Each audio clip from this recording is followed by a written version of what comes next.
नमस्कार विद्यार्थी मित्रांनो, आपण तिसरा चॅप्टर पाहतोय इनहेरिटन्स अँड व्हेरिएशन. त्याच्यामध्ये आपण आज 3.9 हा पॉईंट पाहतोय, ऑटोसोमल इनहेरिटन्स. तर इनहेरिटन्स म्हणजे काय माहिती आहे तुम्हाला? तर transmission of characters from parent to offspring, म्हणजे एका जनरेशनमधून दुसऱ्या जनरेशन किंवा नेक्स्ट जनरेशनमध्ये जे कॅरेक्टर पाठवले जातात त्याला आपण काय म्हणतो? इनहेरिटन्स. मग हे इनहेरिटन्स आपल्या पुस्तकामध्ये दोन प्रकारचे आपल्याला शिकायचे आहेत, ऑटोसोमल इनहेरिटन्स आणि दुसरं आहे सेक्स लिंक्ड इनहेरिटन्स. तर त्याच्यामध्ये सुरुवातीला आपण ऑटोसोमल इनहेरिटन्स म्हणजे काय ते पाहूया. तर ऑटोसोमल इनहेरिटन्स म्हणजे काय पहा. त्याच्या अगोदर ऑटोसोम्स म्हणजे काय हे पाहूया अगोदर. तर ऑटोसोम्स म्हणजे काय पहा. You know that human cell contain 46 chromosomes. आपल्या सेलमध्ये 46 क्रोमोसोम्स असतात हे आपल्याला माहिती आहे. Out of this 46 chromosomes 22 pairs are called as autosomes. मग त्याच्यामध्ये 22 जोड्या आहेत त्यांना आपण काय म्हणतो? ऑटोसोम्स. ऑटोसोम्स म्हणजे काय? These are chromosomes which determine the body characters. आपले बॉडी कॅरेक्टर ठरवणारे जे क्रोमोसोम्स असतात त्यांना काय म्हणायचं? Autosomes. And one pair is sex chromosome. आणि एक जोडी जी असते क्रोमोसोमची त्याला आपण काय म्हणतो? Sex chromosome. That is this sex chromosome determine the sex of individual. ठीक आहे, म्हणजे 23 पेअर्स. मग ऑटोसोमल इनहेरिटन्स म्हणजे काय? तर हे इनहेरिटन्स म्हणजेच हे जे कॅरेक्टर्स आहेत, इनहेरिटन्स म्हणजे काय? Transmission of characters. मग हे कॅरेक्टर कोण ट्रान्समिट करतात? तर ऑटोसोम्स. म्हणून त्याला काय म्हटलंय? Autosomal inheritance. तर त्याची प्रॉपर डेफिनेशन इथे दिलेली आहे पहा. Transmission of body characters other than sex linked traits from parent to offspring is called as autosomal inheritance. Autosomal inheritance म्हणजे काय? बॉडी कॅरेक्टर ट्रान्समिट होणे other than sex linked traits. पॅरेंटकडून ऑफस्प्रिंगकडं जे बॉडी कॅरेक्टर ट्रान्समिट केले जातात त्याला काय म्हणायचं? Autosomal inheritance. In human being this characters controlled by two type of genes, that is dominant gene and recessive genes. मग हे जे ऑटोसोमल इनहेरिटन्स आहे त्याच्यामध्ये पण परत त्यांनी दोन प्रकार दिलेले आहेत पहा. ऑटोसोमल डॉमिनंट ट्रेट्स आणि ऑटोसोमल रेसेसिव्ह ट्रेट. आता हे म्हणजे काय आहे? तर आपल्याला माहिती आहे जीन्स आणि जीन्समध्ये आपल्याला आलेलीच असतात माहिती आहे पहा. एक डॉमिनंट म्हणतो आपण त्याला आणि दुसरं काय म्हणतो? रेसेसिव्ह. म्हणजेच आपल्यामध्ये ह्युमन बीइंगमध्ये काय होतं? हे जे कॅरेक्टर्स आहेत ते काही कॅरेक्टर काय करतं? डॉमिनंट जीन्स कंट्रोल करत असतात, तर काही कॅरेक्टर्स काय होतं? रेसेसिव्ह जीन्स कंट्रोल करत असतात. म्हणून डॉमिनंट का रेसेसिव्ह जीन्समुळं कंट्रोल केले जातात कॅरेक्टर, त्याच्यावरून हे दोन प्रकार त्यांनी दिलेले आहेत, ऑटोसोमल डॉमिनंट ट्रेट्स आणि ऑटोसोमल रेसेसिव्ह ट्रेट्स. आता ट्रेट म्हणजे कॅरेक्टर. आता इथे ऑटोसोमल डॉमिनंट ट्रेटमध्ये आपल्याला दोन डिसऑर्डर्स पाहिजे आहेत पहा. आता याच्यामध्ये विडोज पीक आणि हंटिंग्टन डिसीज असे दोन डिसऑर्डर्स आपल्याला याच्यामध्ये दिलेले आहेत ऑटोसोमल डॉमिनंट ट्रेट्स. म्हणजे थोडक्यात काय, हे जे दोन डिसऑर्डर्स आहेत ते डॉमिनंट जीन कंट्रोल करणार आहे. आणि ऑटोसोमल रिसेसिव्ह ट्रेट त्याच्यामध्ये पण आपल्याला 3 एक्झाम्पल्स दिलेले आहेत इथं. फिनाईल कीटोन युरिया म्हणजेच PKU आणि cystic fibrosis, sickle cell anaemia. तर अशा प्रकारे दोन आपल्याला ऑटोसोमल इनहेरिटन्स शिकायचे की जे काही डॉमिनंट जीनमुळे कंट्रोल होतात तर काही रेसेसिव्ह जीन्समुळे कंट्रोल केले जातात. तर याच्यामध्ये आपण ऑटोसोमल डॉमिनंट ट्रेटमध्ये आपल्याला विडोज पीक शिकायचं आहे. तर विडोज पीक आपण डिटेल पाहणारच आहे. त्याच्या अगोदर ही दुसरा इथं डिसऑर्डर दिलाय पहा, हंटिंग्टन डिसीज. तर याच्यामध्ये काय होतं? Brain nerve cells become damaged. हा जो डिसीज दिलेला आहे तो आपल्याला काही डिटेलमध्ये दिलेला नाही आहे, फक्त याची मी तुम्हाला सांगते. हंटिंग्टन डिसीजमध्ये काय होतं? तर ब्रेनच्या ज्या नर्व सेल्स आहेत त्या डॅमेज होतात. व्हिडिओज पीक आपण पाहूयाच. त्याच्यानंतर ॲटोसोमल रिसेसिव्ह ट्रेटमध्ये काय पहा, फिनाईल कीटॉन युरिया हा पण डिटेलमध्ये पाहायचं आहे आपल्याला, याच्यामध्ये काय होतं नेमकं ते. त्याच्यानंतर सिस्टिक फायब्रोसिस. आता सिस्ट म्हणजे गाठ. सिस्टिक फायब्रोसिस हा जो डिसीज आहे तो जनरली लंग्सशी रिलेटेड आहे. लंग्समध्ये काय होतात, connective tissue, excess connective tissue formation होतं आणि तिथं काय होतात, सिस्ट फॉर्म होतात, म्हणजे गाठी तयार होतात लंग्समध्ये. त्याला काय म्हणायचं, सिस्टिक फायब्रोसिस. आणि सिकल सेल अनिमिया आपण तर डिटेलमध्ये शिकलेलोच आहोत याच्या अगोदर, ठीक आहे. तर विडोस्पिक आणि फिनाईल कीटॉन युरिया PKU असे 2 डिसऑर्डर आपल्याला पाहायचे आहे. तर विडोस्पिक म्हणजे काय आहे ते आपण सुरुवातीला पाहूया. विडोज पीक. तर विडोज पीक म्हणजे काय, तुम्हाला ही डायग्रॅम दिसते पहा. हा एक इंडिव्हिज्युअल आपण काढलेला आहे आणि हा दुसरा एक इंडिव्हिज्युअल काढलेला आहे. तर याच्यामध्ये पहा, याच्या फोरहेडवरती म्हणजेच कपाळावरती हे आपण ब्लॅक जे काय दाखवले त्याचे हेअर्स आहेत, म्हणजे हेअर लाईन आहे. तुम्ही पाहिलं असेल असे काही इंडिव्हिज्युअल्स की ज्याच्यामध्ये कपाळावरती ही जी हेअर लाईन आहे त्याच्यामध्ये आपल्याला व्ही शेप दिसतो मध्यावरती, 2 भुवयांच्या मध्ये बरोबर इथं केसांची वाढ अशी मधून झालेली दिसते आपल्याला. म्हणजे थोडक्यात काही हेअर लाईन्स इथून पण केस आलेले दिसतात त्या व्यक्तीला, आणि तो आकार दिसतो कसा, व्ही शेप दिसतो.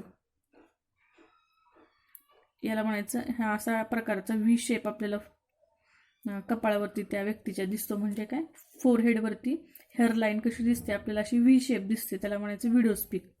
आणि नॉर्मल काही व्यक्तीमध्ये तुम्ही पाहिलं असेल कपाळावरती अशी हेअर लाईन कशी दिसते, त्यांच्या स्ट्रेट दिसते. तर आपल्याला हे शिकायचं आहे. तर विडोज पीक सांगितलं तुम्हाला. काय पहा, V shaped hair line on forehead. Prominent V shaped hair line on forehead म्हणजे कपाळावरती आपल्याला अशी prominent V shaped hair line आपल्याला पाहायला मिळते, त्याला म्हणायचं विडोज पीक. आता हा विडोज पीक कशामुळे होतं, it occurs due to dominant gene, that is autosomal dominant gene. आपण ॲटोसोमल डॉमिनंट जीनचे 2 प्रकार पाहतोय, किंवा 2 त्याच्यामध्ये सबटाईप्स केलेले आहेत त्याच्यामध्ये. म्हणजे डॉमिनंट जीनमुळे होतोय का रेसिसिव्हमुळे होतोय. तर विडोज पीक जो आहे तो डॉमिनंट जीनमुळे होणारा डिसऑर्डर आपल्याला पाहायला मिळतो. म्हणजेच widow's peak occurs due to dominant gene, so it is called as autosomal dominant disorder, किंवा ॲटोसोमल डॉमिनंट जीनमुळे हा विडोज पीक आपल्याला पाहायला मिळतो. It occurs in homozygous dominant and heterozygous individual. म्हणजे हा विडोज पीक, फॉर एक्झाम्पल जर पर्सनमध्ये डब्ल्यू म्हणजे काय पहा, तर विडोज पीक डिटरमायनिंग जीन आहे W. जर इंडिव्हिज्युअलमध्ये किंवा तो इंडिव्हिज्युअल जर होमोझायगस कंडिशनमध्ये असेल, होमोझायगस डॉमिनंट कंडिशनमध्ये जर असेल, म्हणजेच दोन्ही जीन्स जर कॅपिटल असतील, आणि हेट्रोझायगस कंडिशन म्हणजे काय, एक कॅपिटल आणि दुसरा रेसेसिव्ह जीन जर असेल, तर त्या व्यक्तीमध्ये आपल्याला काय पाहायला मिळतं, तर विडोज पीक हा डिसऑर्डर पाहायला मिळतं. म्हणजेच एक डॉमिनंट जीन असायलाच पाहिजे. 2 असतील तर पण विडोज पीक होता, आणि एक जरी असेल, एक डॉमिनंट जीन जरी असेल, तर काय होणार आहे, या रेसेसिव्हचे कॅरेक्टर तो सप्रेस करेल, त्याच्यामुळे त्या व्यक्तीमध्ये आपल्याला विडोज पीक पाहायला मिळेल. म्हणजेच डॉमिनंट जीनमुळे होणारा हा डिसऑर्डर आहे widow's peak. If person is present in homozygous recessive condition, किंवा if person having homozygous recessive genotype, that is small w, जर त्या व्यक्तीमध्ये दोन्ही जीन्स रेसेसिव्ह फॉर्ममध्ये आले, म्हणजे स्मॉल w, तर त्या व्यक्तीमध्ये हेअर लाईन कशी असते, स्ट्रेट असते, म्हणजे या पद्धतीची. जर या व्यक्तीमध्ये दोन्ही जीन्स जर स्मॉल आले, म्हणजेच रेसेसिव्ह फॉर्ममध्ये आले, तर त्या व्यक्तीमध्ये आपल्याला स्ट्रेट हेअर लाईन कपाळावरती पाहायला मिळते. There is no widow's peak. It occurs equally in both, that is males and female. म्हणजे हा काय सेक्सशी रिलेटेड डिसऑर्डर नाही, म्हणजेच मेलमध्ये पण तेवढ्याच प्रमाणामध्ये पाहायला मिळेल आपल्याला, फिमेलमध्ये पण तेवढ्याच प्रमाणामध्ये आपल्याला पाहायला मिळणार आहे. म्हणजे हा काही सेक्सशी रिलेटेड नाही. म्हणजे लक्षात आलं तुमच्या, विडो स्पीक हा डिसऑर्डर जो आहे तो कशामुळे होणार आहे, तर डॉमिनंट जीन्समुळे होणार आहे. ॲटोसोमल डॉमिनंट जीनमुळे हा होणारा डिसऑर्डर आहे. त्याच्यानंतर दुसरा एक डिसऑर्डर आपल्याला दिलेला आहे, फिनाइल कीटोन्युरिया, PKU. फिनाइल कीटोन्युरिया. आता हे काय आहे किंवा हे कशामुळे होतो, तर आपण वरती पाहिलेलं आहे. तर दोन शिकायचे तर आपल्याला, ॲटोसोमल डॉमिनंट ट्रेट आणि ॲटोसोमल रिसेसिव्ह ट्रेट. दोघांचं एक एक उदाहरण आपल्याला इथं शिकायचं आहे. एक तर पाहिलं आपण विडो स्पीक, दुसरं आपल्याला ॲटोसोमल रिसेसिव्ह ट्रेट पाहायचं आहे. त्याचं उदाहरण कुठलं दिलं आहे, फिनाइल कीटोन्युरिया. ठीक आहे, PKU. आता हा काय आहे पाहूया आपण. It is inborn metabolic disorder caused due to recessive autosomal genes. हा जो डिसऑर्डर आहे तो मेटाबॉलिक किंवा मेटाबॉलिझमशी रिलेटेड आहे, म्हणजे जी आपली चयापचय क्रिया म्हणतो आपण. इनबॉर्न म्हणजे जन्मतः आणि मेटाबॉलिक म्हणजे काय, चयापचय क्रिया. तर त्याच्याशी हा रिलेटेड डिसऑर्डर आहे. आणि तो कशामुळे होतो, तर रेसेसिव्ह ॲटोसोमल जीन्स. म्हणजे थोडक्यात काय, हा PKU जो डिसऑर्डर आहे तो रेसेसिव्ह जीन्समुळे होतो. इन होमोझायगस कंडिशन म्हणजे काय, तर त्या व्यक्तीमध्ये दोन्ही रेसेसिव्ह जीन्स जर आले, एखाद्या व्यक्तीमध्ये दोन्ही रेसेसिव्ह जर जीन आले, तर त्या व्यक्तीमध्ये काय होतं पा, in homozygous condition phenylalanine hydroxylase enzyme is not produced. जर त्या व्यक्तीमध्ये दोन्ही रेसेसिव्ह जीन्स जर आले, तर त्या व्यक्तीमध्ये फिनाइल अलेनिन हायड्रॉक्सिलेज एन्झाईम तयार होत नाही. आता फिनाइल अलेनिन हे काय आहे, तर एक अमिनो ॲसिड आहे. आणि फिनाइल अलेनिन हायड्रॉक्सिलेज एन्झाईम आहे. आणि ते काय काम करतं बघा आपल्या शरीरामध्ये. This enzyme convert amino acid phenylalanine into tyrosine. हे एन्झाईम आपल्या शरीरामध्ये काय काम करतं, तर फिनाइल अलेनिन नावाचं अमिनो ॲसिड आहे त्याचं कन्वर्जन कशामध्ये करतं, तर tyrosine. Due to absence of this enzyme, phenylalanine not converted into tyrosine.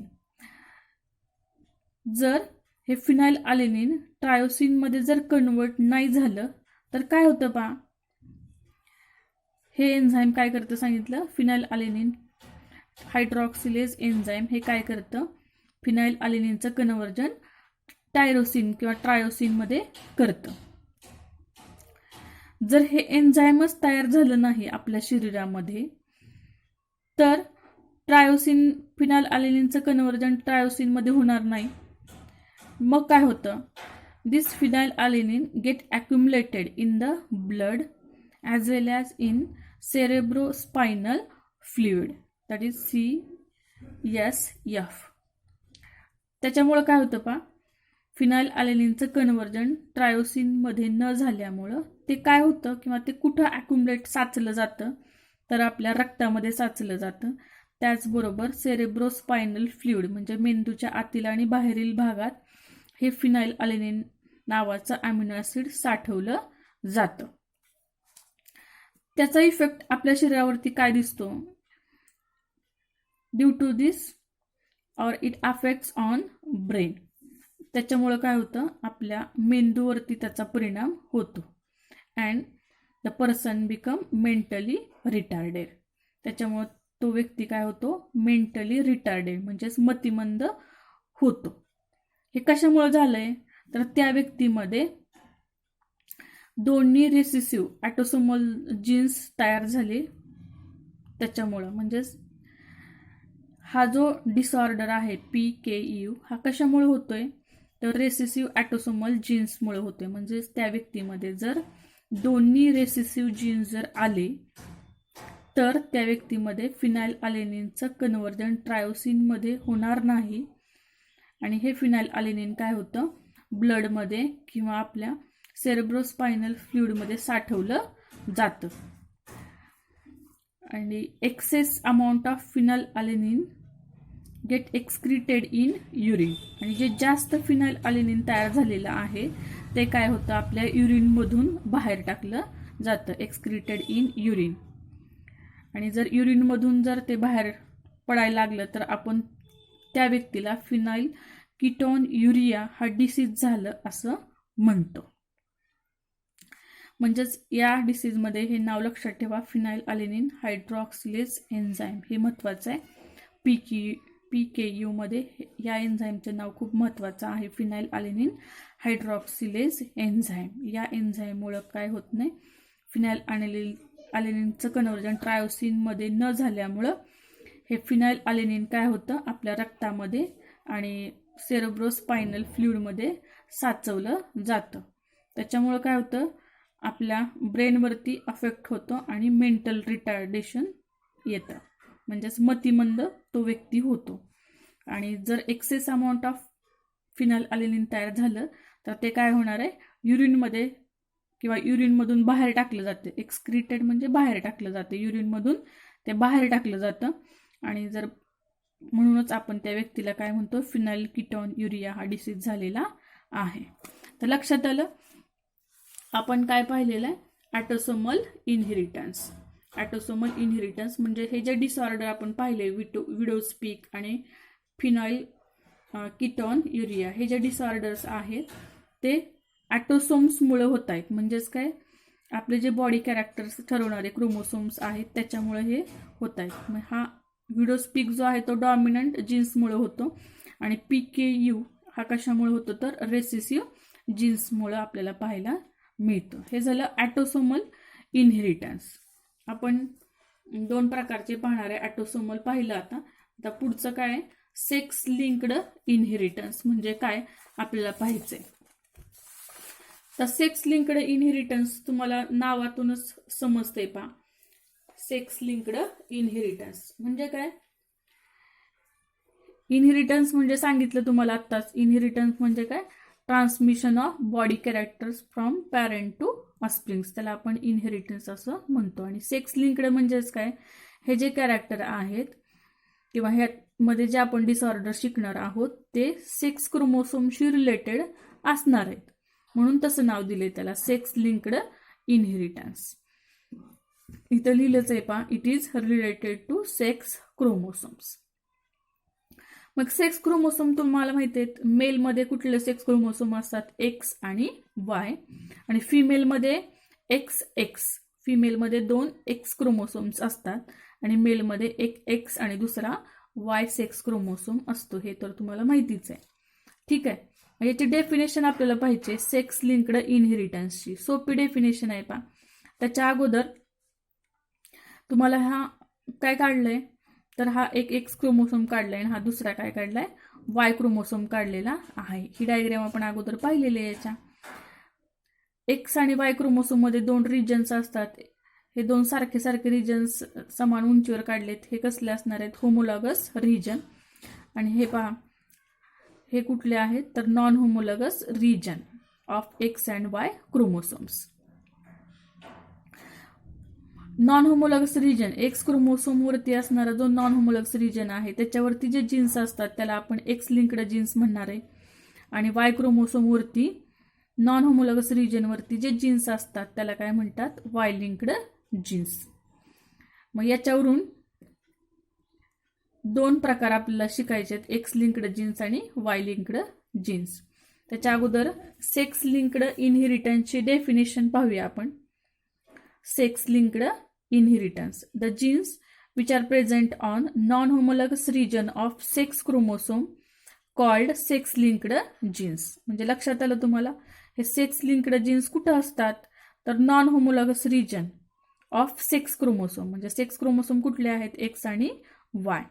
या X आणि Y च्या नॉन होमोलॉगस रिजनवरती जे जीन्स असतात त्यांना काय म्हणायचं, sex linked genes. And their inheritance from parent to offspring is called sex linked inheritance. आणि हे जे कॅरेक्टर ट्रान्समिट केले जातात पॅरेंटकडून ऑस्प्रिंगकडं, त्याला काय म्हणायचं, sex linked inheritance. These sex linked inheritance are of two types, that is X linked genes and Y linked genes. हे दोन प्रकार आपल्याला पाहिजे आहेत. तर X linked genes मध्ये काय पाहिजे पहा आपल्याला, X linked genes याला आपण स्मॉल a म्हणूया आणि हा दुसरा टाइप आहे स्मॉल b म्हणूया. तर X linked genes पहा, खूप सोपं आहे. X linked genes, आता हे एक्स लिंक्ड जीन्स कुठं असतात मी तुम्हाला डायग्राममध्ये दाखवलेलं आहे, तेच लिहिले पहा. X linked genes which are present on non homologous region of X chromosome. हे जीन्स कुठं आहेत, तर एक्स क्रोमोसोमच्या नॉन होमोलगस रिजनवरती आहेत. त्याला काय म्हणायचं, X linked gene. Not present on Y chromosomes. हे एक्स लिंक्ड जीन्स वाय क्रोमोसोमवरती नसणारच आहेत, म्हणजेच they are not present on Y chromosome. म्हणजे हे एक्स लिंक्ड जीन जे आहे ते एक्स वाय क्रोमोसोमवरती नसणारच आहे. त्याच्यानंतर पुढे पहा, if you know that female having 2 x chromosomes. तुम्हाला माहितीच आहे फिमेलमध्ये काय असतात, 2 एक्स क्रोमोसोम असतात. हे आता आपण पाहिलंच वरती, फिमेल म्हटलं की तिच्यामध्ये काय असतात, 2 एक्स क्रोमोसोम असतात. If both X chromosome has recessive gene or recessive sex linked gene, then female is called as affected female. आता हे समजून घेण्यासाठी या एक्स लिंक्ड जीन्समध्ये आपल्याला काही उदाहरणं पाहिजेत पहा. तर ती कुठली उदाहरणं आहेत पहा, haemophilia, colour blindness, night blindness, myopia, muscular dystrophy. आता हे सगळं पाहणारच आहे आपण. हिमोफिलिया, कलर ब्लाइंडनेस, ठीक आहे. हे डिसऑर्डर्स या एक्स लिंक्ड जीन्समुळं होणार आहेत. ही नाव खूप महत्त्वाची आहेत. हे जे डिसऑर्डर्स आहेत, haemophilia, colour blindness, night blindness, myopia, muscular dystrophy, हे एक्स लिंक्ड जीन्समुळं होतात. ठीक आहे. आता हे जर डिसऑर्डर आपल्याला उदाहरण आपण घेऊया, हे कलर ब्लाइंडनेसचं एक उदाहरण घेऊया समजण्यासाठी तुम्हाला सांगते मी. एखाद्या स्त्रीला किंवा एखाद्या फिमेलला कलर ब्लाइंडनेस झालेला आहे, हे आपल्याला कसं ओळखता येतं तिच्या जिनोटाईपवरून. इथं पहा, if both X chromosome has recessive genes किंवा रेसेसिव्ह सेक्स लिंक्ड जीन्स. आता रेसेसिव्ह म्हटलं की आपण कशाने दाखवतो, स्मॉल लेटरने दाखवतो की नाही, असं स्मॉल लेटर. आणि त्याचा डॉमिनंट कलर ब्लाइंडनेस आपण उदाहरणासाठी घेतलंय पाहिजे. कलर ब्लाइंडनेस उदाहरणासाठी मी घेतलंय, कलर ब्लाइंडनेस हा डिसऑर्डर आपण घेतलेला आहे. तर त्या फिमेलला कलर ब्लाइंडनेस झालेला हे कशावरून ओळखायचं, तर तिच्या एक्स क्रोमोसोमवरती दोन्ही रेसेसिव्ह जर जीन्स आले तर ती फिमेल काय झाली, अफेक्टेड झाली. म्हणून हे उदाहरणासाठी घेतलेलं आहे मी. If both X chromosome has recessive sex linked genes then female become affected. जर दोन्ही एक्स क्रोमोसोमवरती जर रेसेसिव्ह जीन आला तर ती फिमेल काय झाली, त्या डिसीज किंवा त्या फिमेलला पर्टिक्युलर तो डिसीज झालेला आहे. पुढे पहा, 1 X chromosome having dominant gene and other X chromosome contain recessive gene then female is called as carrier. आता इथं पहा, एका एक्स फिमेल म्हटलं की 2 एक्स क्रोमोसोम असणारच आहेत, हे माहितीच आहे आपल्याला. ठीक आहे. मग एका एक्स क्रोमोसोमवरती डॉमिनंट जीन आला, म्हणजे डॉमिनंट जर असेल तर आपण काय दाखवतो, कॅपिटलनी दाखवतो. ठीक आहे. मग एका क्रोमोसोमवरती समजा डॉमिनंट जीन आहे आणि दुसऱ्या क्रोमोसोमवरती काय आहे, रेसेसिव्ह जीन आहे. लिहिले पहा, जर if 1 X chromosome contain dominant gene and other X chromosome contain recessive gene then the female is called as carrier. असं जर त्या फिमेलचे जिनोटाईप आले तर त्याला काय म्हणायचं, ती फिमेल कशी आहे, कॅरियर आहे. But she is normal. Carrier आहे फक्त, तो डिसीज ती कॅरी करते, परंतु ती फिमेल कशी आहे, नॉर्मलच आहे. Not suffered from disease. ती त्या डिसीज किंवा तो डिसीज त्या फिमेलला झालेला नाही. ती फक्त काय करणार आहे, कॅरियर आहे, कॅरी करते ते डिसीज. ठीक आहे. कधी होणार त्या फिमेलला डिसीज, जर दोन्ही एक्स क्रोमोसोमवरती काय होणार आहे, जर दोन्ही रेसेसिव्ह जीन्स आले तर. इथं काय झालंय पहा, इथं डिसीज कॉझिंग जीन आहेच आहे, स्मॉल सी आहे, परंतु त्याच्याबरोबर डॉमिनंट जीन असल्यामुळं काय केलं, ह्या डॉमिनंट जीननी काय केलं, ह्या रेसेसिव्ह जीनचे कॅरेक्टर सप्रेस केले, दाबून ठेवले. त्याच्यामुळं काय होणार आहे, त्या फिमेलला डिसीज होणार नाही, ती फक्त कॅरियर आहे. लक्षात आला, असा जिनोटाईप असेल तर त्याला काय म्हणायचं, कॅरियर. म्हणजे एक डॉमिनंट दुसरा recessive. But in male if X chromosome having recessive gene then male become suffered from disease. असं का बरं, तर मेल म्हटलं की आपल्याला माहिती आहे मेलमध्ये कुठले सेक्स क्रोमोसोम असतात, एक्स आणि वाय. एक्स आणि वाय हे सेक्स क्रोमोसोम असतात. ठीक आहे, त्यांनी काय म्हटलं, if male in male if X chromosome having recessive gene, जर त्या मेलमध्ये जर रेसेसिव्ह जीन आला, म्हणजे कसं आपण रेसेसिव्ह म्हणजे काय दाखवतो, स्मॉल सी. जर त्या मेलमध्ये रेसेसिव्ह जीन आला तर तो मेल कसा झाला, affected, suffered from disease.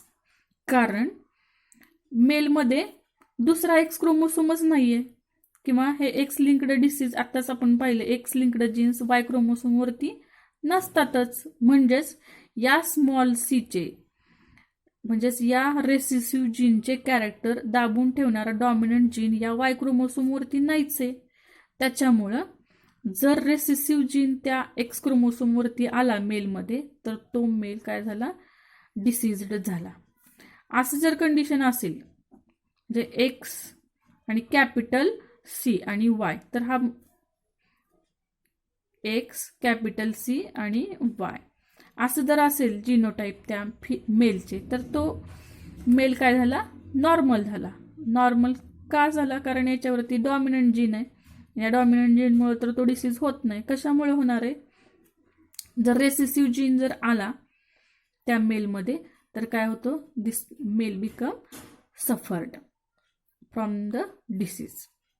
Therefore such disease generally appeared in male than female. त्याच्यामुळं हे जे haemophilia, colour blindness, night blindness, myopia, muscular dystrophy हे जे डिसऑर्डर आहेत ते जनरली आपल्याला मेलमध्ये पाहायला मिळतात दॅन द फिमेल. म्हणजेच प्रमाण जास्त कशामध्ये आहे, तर मेलमध्ये आहे.